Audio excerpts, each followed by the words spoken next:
जय माता दी, बोल सांचे दरबार की जय। देखिए, देखते देखते नवरात्रि आखिर अब आ ही गई। माता रानी सबके घर आ गई हैं। माता रानी का खूब सेवा करिए, उनकी खूब आराधना करिए, उनकी खूब पूजा करिए, ताकि ढेर सारा आशीर्वाद वो हम सभी को प्रदान करके फिर यहाँ से जाएं। चलिए, आज की वीडियो में आप लोगों को कुछ ऐसे सवाल हैं, जैसे कुछ लोग बोलते हैं कि क्या हम व्रत नहीं कर सकते, तो क्या हमको जो है पूजा का फल नहीं मिलेगा। बहुत लोगों को क्या है कि स्वास्थ्य की प्रॉब्लम है, तमाम तरह की समस्या है, जिस कारण से वो व्रत नहीं रह पाते हैं। तो यह वीडियो मैं उन लोगों के लिए बना रही हूँ कि आप भी यह कार्य करके माता रानी की कृपा प्राप्त कर सकते हैं। चलिए, वीडियो शुरू करने से पहले सबसे पहले सभी बड़ों को सादर प्रणाम, छोटों को शुभ आशीर्वाद और जो मेरी उम्र के हैं उनको प्रेम भरा नमस्कार। और बताइए कैसे हैं सभी लोग। खूब मुझे तो इतना आनंद आ रहा है कि पूछिए नहीं।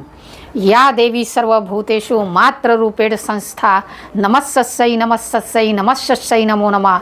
या देवी सर्वभूतेषु दुर्गा रूपेण संस्था नमस्सै नमस्सै नमस्सै नमो नमः। माता रानी आप सभी का कल्याण करें। माँ आप सभी को ढेर सारी खुशियाँ दे करके जाएं। यह नवरात्रि आप सभी के लिए ढेरों खुशियाँ लेकर आए। मेरी तरफ से इस नवरात्रि के लिए आप सभी को मंगलमय शुभ कामनाएं देती हूँ, ताकि और माता रानी से यह प्रार्थना करती हूँ कि आप लोगों के जीवन में हमेशा खुशियाँ बनी रहे, आप लोग अपने जीवन में हमेशा खुश रहें, हमेशा मस्त रहें। देखिए, आज की वीडियो में जैसा कि मैंने पहले बताया कि बहुत सी महिलाएं ऐसी हैं, बहुत से पुरुष ऐसे हैं। आजकल बहुत लोग स्वास्थ्य संबंधी समस्या को लेकर के परेशान हैं। तो कोई लोग जॉब करते हैं तो उनको जो है उनका टाइम मैनेज नहीं हो पाता है, तो वो व्रत रखने की उनकी बड़ी इच्छा है। वो भी व्रत रखना चाहते हैं, माता रानी की कृपा प्राप्त करना चाहते हैं, लेकिन किसी कारणवश वह यह कार्य नहीं कर पा रहे हैं और उनके मन में ये दुख रह जाता है कि मैं नहीं कर पा रही हूँ या कर पा रहा हूँ, तो मुझे माता रानी की कृपा कैसे प्राप्त होगी। तो आज मैं आप लोगों को यही कुछ बताऊंगी कि आप भी यह कार्य करके नवरात्रि में माता रानी की उतनी ही कृपा प्राप्त कर सकते हैं जितना व्रत उपवास रख करके कोई कर सकता है। सबसे पहले तो इन 9 दिनों में अपने घर में जो है एकदम माता रानी आ गई हैं घर में सबके। चाहे आप कलश स्थापना करिए अपने घर में या चाहे ना करिए, लेकिन अपने घर में इन 9 दिनों में शुद्धता बिल्कुल बना करके रखिए। अगर आप कलश स्थापना कर रहे हैं तो आप लोगों के लिए मैं एक चीज़ पहले ही बता देना चाहती हूँ, बाद में हो सकता है भूल जाए। जब आप ज्वारे बो दिए होंगे अब तक, तो जब तक यह वीडियो आपको मिली होगी, कोई बात नहीं, आपको जब भी ये वीडियो मिले तो आप क्या करिए, उन जवारों के अंदर एक चांदी का सिक्का अगर हो तो, अगर चांदी का नहीं है तो ऐसा ही सिक्का, एक सिक्का अंदर ज़रूर दबा दीजिएगा। उसके बाद जवारे बो दीजिएगा। अब चलिए, जैसे कि जो लोग कलश नहीं रख पा रहे हैं, व्रत नहीं रह पा रहे हैं, जो लोग पहला और लास्ट दिन का व्रत रखते हैं, या जो लोग पहला और दूसरा रखते हैं, और जो लोग लास्ट का 2 व्रत रहते हैं, बहुत से लोग बहुत अपने अपने हिसाब से इस व्रत को करते हैं। तो जो भी ऐसे लोग हैं जो 9 दिन का उपवास नहीं रख सकते हैं, उन लोगों के लिए मैं अब बताने जा रही हूँ। आप भी इस प्रकार से करिए और माता रानी का आशीर्वाद आप भी प्राप्त करिए। आपको क्या करना है, अपने घर में पूरे 9 दिन शुद्धता बना करके रखिए। सुबह जो है जब उठते हैं तो जब भी आपको पूजा का टाइम मिले, देखिए पूजा आप शाम को भी कर सकते हैं।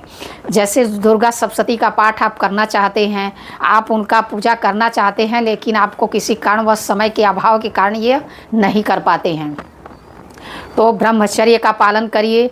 घर में जो है सात्विक भोजन बनाइए, सात्विक भोजन सभी लोग ग्रहण करिए। लहसुन प्याज इन 9 दिनों के लिए तो एकदम छोड़ ही दीजिए।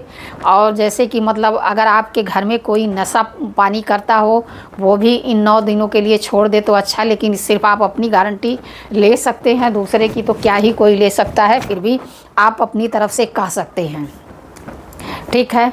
उसके बाद आपको क्या करना है कि सुबह उठिए, नवरात्रों में सुबह उठिए, माँ के सामने एक घी का दीपक जलाइए, वहीं बैठ कर के दुर्गा चालीसा का पाठ करिए।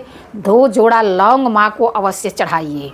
यह कार्य तो आप बिल्कुल याद करके पूरे 9 दिन 1 जोड़ा लौंग 2 लौंग माता को अवश्य चढ़ाइए। लौंग बिल्कुल टूटी हुई नहीं होनी चाहिए, खड़ी होनी चाहिए।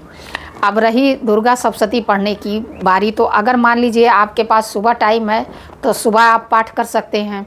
अगर सुबह आपके पास टाइम नहीं है तो कोई बात नहीं, सुबह में आप दिवा जला दीजिए, माता को भोग लगा दीजिए। और उसके बाद जो है, जैसे आप आज पहला दिन है तो पहले दिन आपको क्या करना है, माँ शैलपुत्री का ध्यान करिए। एकदम शांत स्वभाव की हैं और श्वेत वस्त्रों में बहुत ही सुंदर माँ का मनोहर रूप अपने मतलब ध्यान में ले आइए। और उनको जो है भोग लगाने के लिए मिश्री, चाहे ये सूखा नारियल गोला आता है, इन चीज़ों का भोग लगाइए माँ को। और उसके बाद वहाँ दुर्गा चालीसा का पाठ करिए, 2 जोड़ा लौंग चढ़ा करके उठ जाइए। जब शाम को आपके पास टाइम हो तब आप दुर्गा सप्तशती का पाठ कर सकते हैं। ऐसे आप पूरे 9 दिन जो है यह कार्य करिए। आपको अगर कन्या भी खिलाने की इच्छा है तो आप अष्टमी और नवमी के दिन कन्या खिला सकती हैं। नवमी के दिन माता को जो है कढ़ाई कम से कम हलवा पूड़ी बना करके माता को खिलाइए। अपने घर में शांति हवन करवाइए और उसके बाद माता को एक साड़ी मतलब एक चुंदरी पहना करके उनकी विदाई अवश्य करिए। उसके बाद उनको धार अवश्य दीजिए। एक लोटे में क्या करिए, अगर धार आपको कहीं मिलती है तो अच्छी बात है, नहीं मिलती है तो आप अपने घर पे भी बना सकते हैं।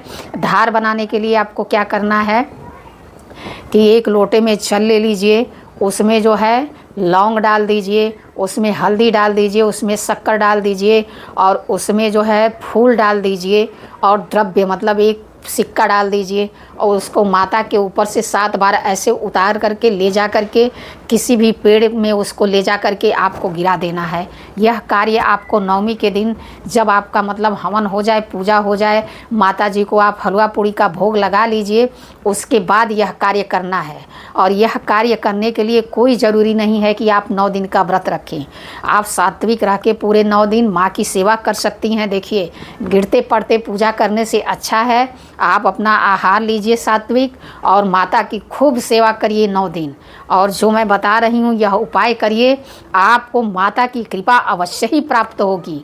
माँ तो इतनी दयालु हैं, इतनी करुणामयी हैं कि वो ऐसे ही अपने बच्चों को कृपा दे देती हैं। तो आप अगर उनके लिए इतना करेंगे तो वो कृपा उनकी कैसे नहीं आपको प्राप्त होगी। आपको उनकी कृपा अवश्य ही प्राप्त होगी माता रानी का। उसके बाद जो है ले जा करके अगर नीम का पेड़ आपको मिल जाता है तो वह धार जो है नीम के पेड़ में ले जा करके गिराइए।